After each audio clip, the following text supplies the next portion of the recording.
Alors bonjour à tous et bienvenue à cet atelier organisé par la Smart Building Alliance autour du Smart Hospital et son rôle dans la coordination des parcours de soins sur le territoire. Nous partagerons des exemples concrets avec le retour d'expérience d'urgence chrono présenté par le docteur Céline Jardy-Triola, médecin ex-urgentiste et cofondatrice de cette solution. Nous avons la présence de Monsieur Julien Levavasseur, responsable des partenariats d'urgence chrono et qui partagera également sa vision. Monsieur Philippe Metzantin, secrétaire général adjoint de la Smart Building Alliance, nous présentera également les travaux de la commission Smart Hospital. Nous sommes ravis de vous présenter dans un premier temps l'échange que nous avons eu avec Monsieur Yann Bubien, directeur général du CHU de Bordeaux, qui partage sa vision au sujet du rôle de l'hôpital dans la coordination des soins sur le territoire. Bonjour Yann Bubien. Bonjour à toutes et à tous. Je suis très heureux de vous retrouver ici à Menton pour ces journées de l'architecture en santé. Je regrette vraiment de ne pas être avec vous. L'an dernier, j'avais eu l'occasion de venir et c'était vraiment un très grand plaisir de vous rencontrer tous à Menton sous la houlette de David Antibi. Et vraiment, je regrette de de pas pouvoir venir cette semaine, qui est une semaine pour moi d'instance et une semaine très occupé et donc je n'ai pas pu venir, mais je suis là en vidéo et très heureux de participer à cette session où je vais vous parler du CHU de Bordeaux, bien sûr, puisque j'en suis le directeur général, mais également vous parler de ma vision sur le territoire, de ma vision territoriale de notre système de santé, ou comment un CHU, un hôpital public, peut intervenir sur le territoire, comment les relations hôpital-ville peuvent se faire, notamment grâce aux outils nouveaux qui sont à notre disposition. Alors, on est dans un système de santé aujourd'hui qui subit une triple mutation, à la fois démographique, épidémiologique et numérique. Et face à cette triple mutation, eh bien, il faut y répondre par des outils concrets et par une organisation nouvelle. Je pense qu'aujourd'hui, on est dans un système de transition qui fait on va évoluer vers plus de territoires. On en a parlé déjà depuis longtemps, hein, depuis la loi hôpital, patient, santé et territoire en 2009, et puis les lois de modernisation de la santé. On a bien vu que le territoire et l'organisation territoriale devenaient absolument majeurs. Pendant le Covid, en plus, ça a été accentué. On l'a vu là aussi. On a vu aussi qu'il fallait travailler avec les autres hôpitaux, avec les cliniques privées, avec les cliniques participant au service public, avec les médecins libéraux, avec l'ensemble des acteurs de la santé, qu'ils soient médicaux ou paramédicaux, sur le territoire. Au CHU de Bordeaux, on s'est organisé depuis quelques années, évidemment, en matière territoriale et ça s'est renforcé depuis 2 ans. D'abord, évidemment, on a un groupement hospitalier territoire, un GHT qui s'appelle Alliance de Gironde et qui regroupe les 10 hôpitaux publics de la Gironde qui travaillent ensemble, qui se réunissent au sein de cette Alliance de Gironde. Et ça fonctionne plutôt très bien. Tous les hôpitaux sont là, on se réunit très souvent, on travaille ensemble et il faut dire que ça marche bien. Et puis, il y a 6 mois, on a décidé de s'organiser sur la région Nouvelle-Aquitaine. La région Nouvelle-Aquitaine, c'est la plus grande région de France et il y a 3 CHU. Et les 3 CHU, celui de Poitiers, celui de Limoges, celui de Bordeaux, on s'est organisé, on a créé un GCS, un groupement de coopération sanitaire, qu'on appelle NOVA, NOVA pour Nouvelle-Aquitaine.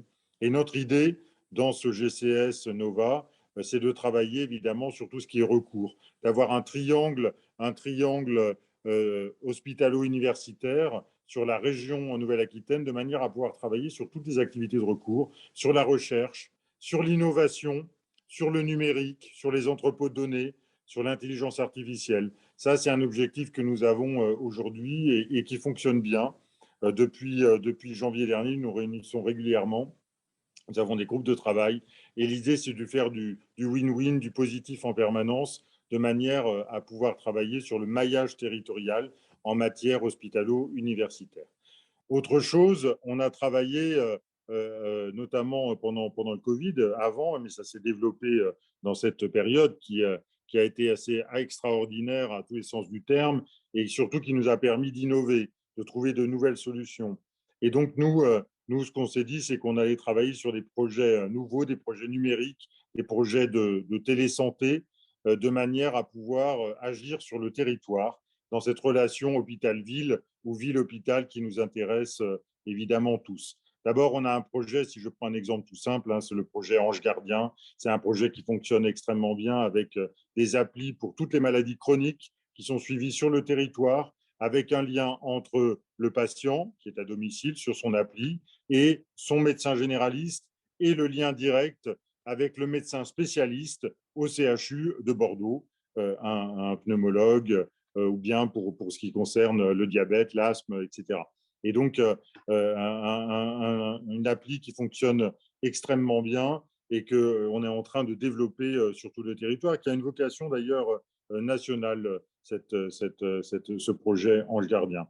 Un projet télésanté extrêmement ambitieux au CHU de Bordeaux, qui veut développer la téléexpertise, la téléconsultation, le télésoin, le télésuivi et bien sûr tout ce qui est RCP, c'est-à-dire ces réunions professionnelles entre médecins sur les cas particuliers à traiter, de manière à évidemment à être le plus efficace possible au service des patients, parce que c'est ça quand même qui nous intéresse. Si je prends un autre exemple territorial qui est très intéressant et numérique à la fois, c'est un projet Innovapat. Innovapat, c'est un projet que nous avons avec les 3 CHU, Poitiers, Limoges, Bordeaux, sur l'ANAPAT. Et l'idée, c'est de numériser les lames de manière à pouvoir agir beaucoup plus vite sur le territoire, parce qu'on le sait, la démographie des anapates est assez difficile dans les années qui viennent. Et là, il va falloir une organisation territoriale très précise, de manière à pouvoir échanger de manière fluide et sécurisée au profit des patients.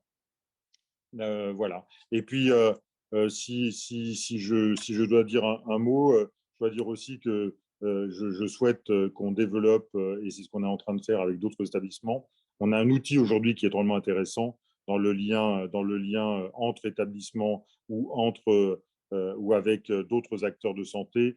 Ce sont les pôles interétablissements.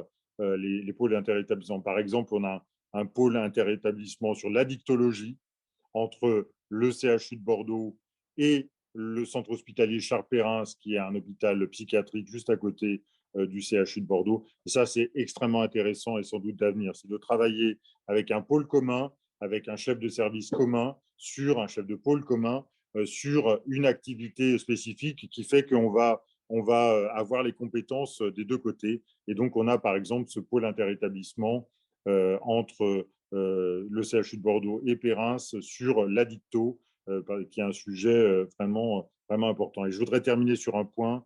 Aujourd'hui, on travaille bien sûr entre acteurs de santé, entre hôpitaux publics et hôpitaux privés, entre hôpitaux et libéraux, qu'ils soient médecins ou paramédicaux, avec évidemment le médico-social, sujet très important. Mais aujourd'hui, je crois il faut se décloisonner et travailler encore davantage avec d'autres acteurs, que ce soit des acteurs du monde du privé, et quand on pense au numérique, par exemple, ou à la simulation, c'est extrêmement intéressant, mais également avec les collectivités territoriales.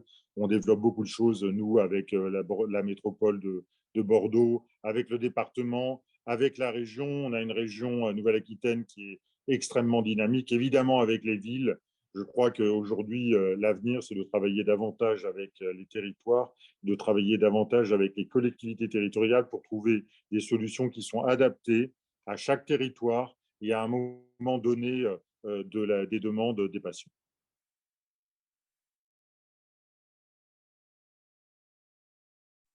Ce qui compte, je crois, c'est que les établissements de santé, et notamment les hôpitaux publics, et notamment les plus importants, qu'ils soient CHU ou gros centres hospitaliers, c'est évidemment de se projeter sur la ville, de projeter sur le territoire toutes leurs capacités d'organisation, d'expertise. Il faut vraiment que les établissements de santé ils deviennent des transformateurs de la santé des territoires par leurs possibilités, par leur capacité d'action, et notamment sur les parcours de soins, sur les parcours de santé. Je crois que là, on a un enjeu majeur, c'est vraiment de projeter toute l'expertise des centres hospitaliers, des hôpitaux, vers la ville, vers le territoire, jusque chez le patient. Et ça va être, c'est l'avenir, et en même temps, c'est extrêmement difficile. Heureusement, on a des outils, on a les outils notamment numériques, on a des applications,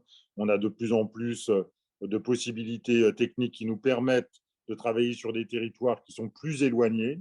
On a aussi des nouveaux métiers qui apparaissent. Je pense notamment aux infirmiers de pratique avancée ou infirmières de pratique avancée qui sont en pleine création. Aujourd'hui, il y a des formations, ils arrivent sur le territoire, et je pense que là aussi, c'est l'avenir, parce qu'on pourra avoir des IPA, comme on dit, hein, des infirmiers ou infirmières de pratique avancée dans de nombreux domaines. Aujourd'hui, c'est encore limité aux maladies chroniques, puis à la psychiatrie. On voit bien que là, la psychiatrie, on a un enjeu territorial de premier plan, me semble-t-il, et parce que notamment les demandes en pédopsie aujourd'hui sont extrêmement importantes, et avec des difficultés d'accès aujourd'hui à de la pédopsie. Et donc, je pense que là, on a un vrai sujet avec notamment ces nouveaux métiers. Quels sont les freins? Eh bien, ils sont de nature diverse. Les freins, d'abord, ils sont d'organisation et de se connaître.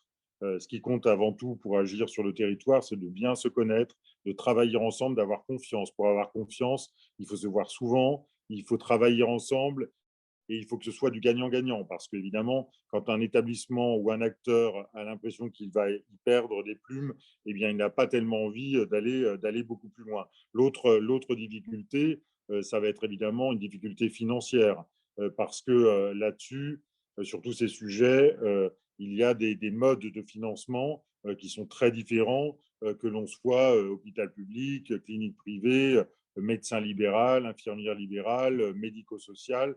On est sur des modes de financement qui sont différents, avec parfois des inégalités, qu'elles soient financières ou territoriales. Et donc, il faut y faire très, très attention. Difficulté aussi, troisième difficulté, c'est quand on parle de numérique, c'est aussi la possibilité d'avoir accès au numérique.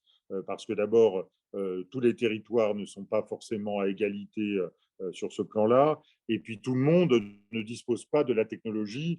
Si je pense par exemple à des personnes très âgées ou à des personnes qui n'ont pas accès à cette technologie, eh bien, il y a là une rupture d'égalité technologique et numérique qui est importante. Donc, vous voyez, à la fois beaucoup d'avantages, beaucoup de qualités, mais je pense que de tout ce qui compte aujourd'hui, c'est vraiment de travailler de manière pragmatique sur les territoires avec tous les acteurs, sans exclure qui que ce soit, avec évidemment les associations de patients, parce que les associations de patients, elles connaissent très bien les sujets sur le territoire, et notamment, elles sont très en avance sur évidemment tout ce qui est maladie chronique ou en cancérologie. Et donc, il faut les suivre, il faut travailler avec elles. Je crois que c'est la plus grande difficulté, elle est là, c'est de travailler avec tout le monde et d'être vraiment dans une logique gagnant-gagnant et une logique territoriale.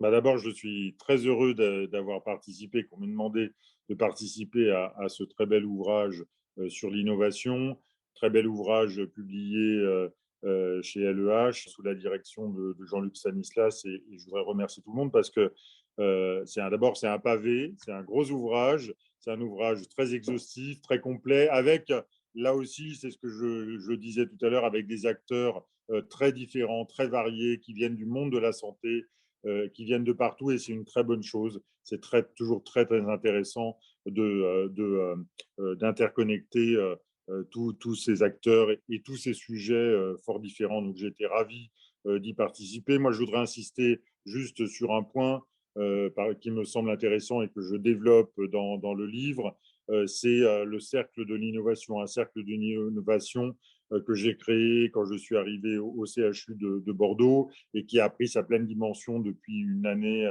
à peu près à Bordeaux, et qui fonctionne extrêmement bien.